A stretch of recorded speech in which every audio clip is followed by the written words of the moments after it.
I'd like to spend a few moments and talk about a line from part 5 of the Baroque Improv series of shorts that Steve Herbermann shot with Ted Greene, pardon me, in 1996. He's demonstrated a line that remains in a diatonic key, and then he demonstrates a modulation. This is the line that modulates. If you haven't done so already, I'd appreciate it if you'd subscribe, like, share, leave a comment. If you'd like to make a donation to the channel, the PayPal information's in the description below. And let's get to it here with this modulating line. I've changed the fingerings as Ted's using a lot of double bars and things that are down in this area of the neck, perhaps a little harder to play. I'm going to make it a little easier by putting it up above the 12th fret and with a lot of bar possibilities. Same notes, just different fingerings. If you want to investigate those fingerings, you could take these pitches and find them in these lower positions. But we're looking to get at what the idea is harmonically. So starting here at 12th fret, 3rd, 2nd, and 1st strings. And we're doing an outer inner kind of picking where 3rd and 1st string are struck together, and then the 2nd string is in between. So we have G and E with a B in between. You just do it with a bar. So it's E minor, and we're going to do a little cycle here.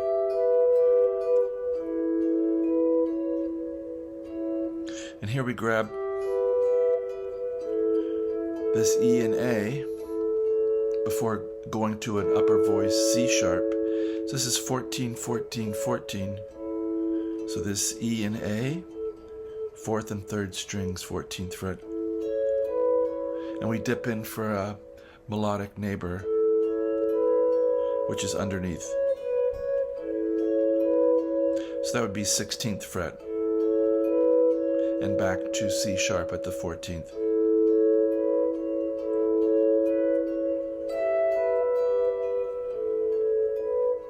Then we're going to go to D major. Here we're at 16 and 15, F sharp and D, a little part of a D 6th interval.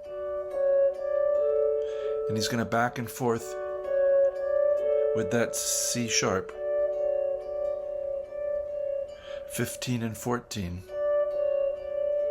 before lowering into the A note, 14th fret of the 3rd string.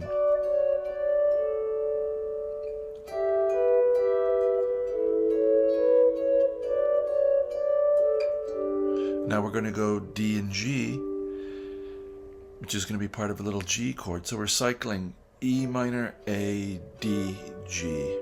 We're back cycling from about 4 or 5 o'clock on the circle, coming back towards the center of the circle of fifths.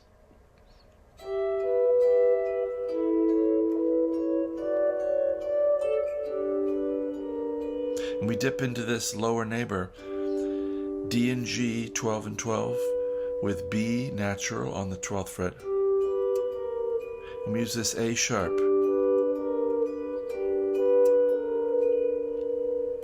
as a little melodic ornament.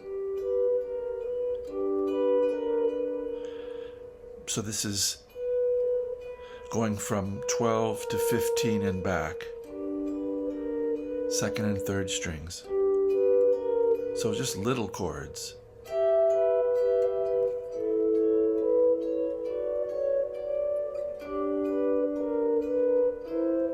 Now we get C, so we're going on with our cycle. E, A, D, G, C.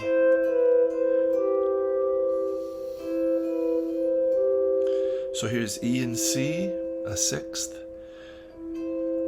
from the 14th to the 13th fret of the 4th and 2nd strings. And we're backing up melodically to get the B note on the 2nd string 12th fret, and coming in to get that G just as we did on the D.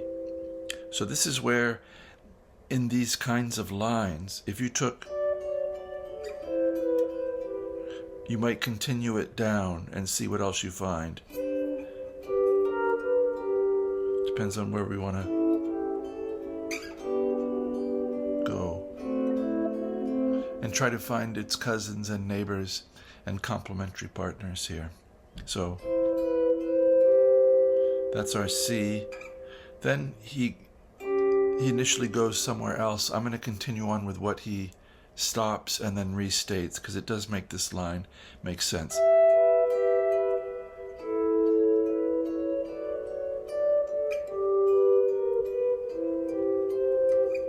He eventually gets to this.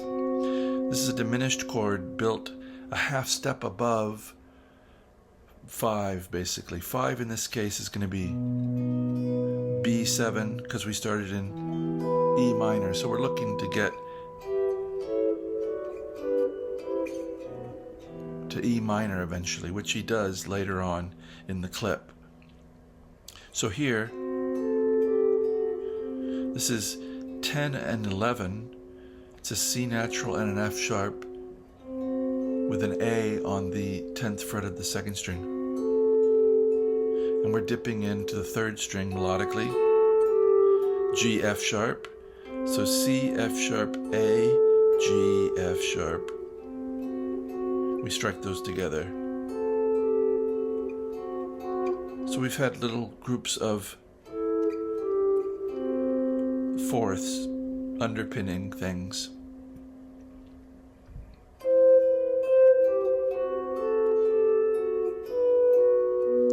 And here he's going to arrive at the 5 chord with a little 6th, D sharp and B, 13th and 12th fret of the 4th and 2nd strings.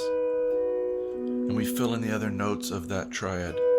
Here's F sharp on the 11th fret of the 3rd string, and B, 14th fret of the 5th string.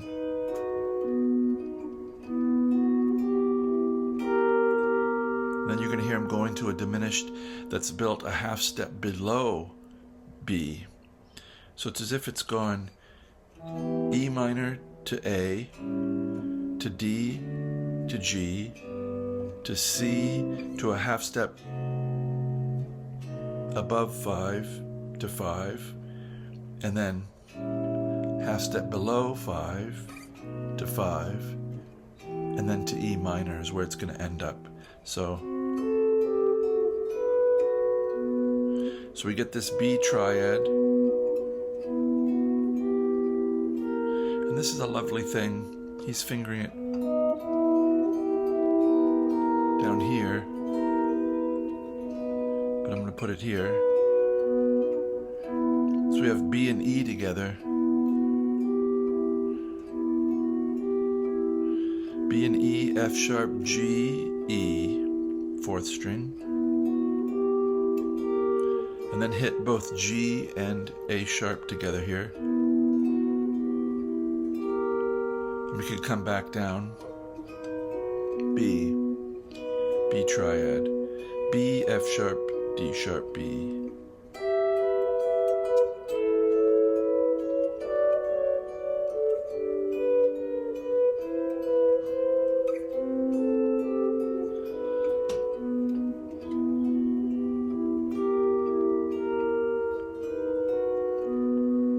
I hope this has been of interest to you.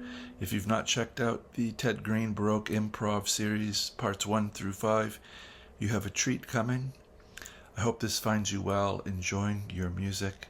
I'll put a link to the Baroque video down below, and I wish you a very good day.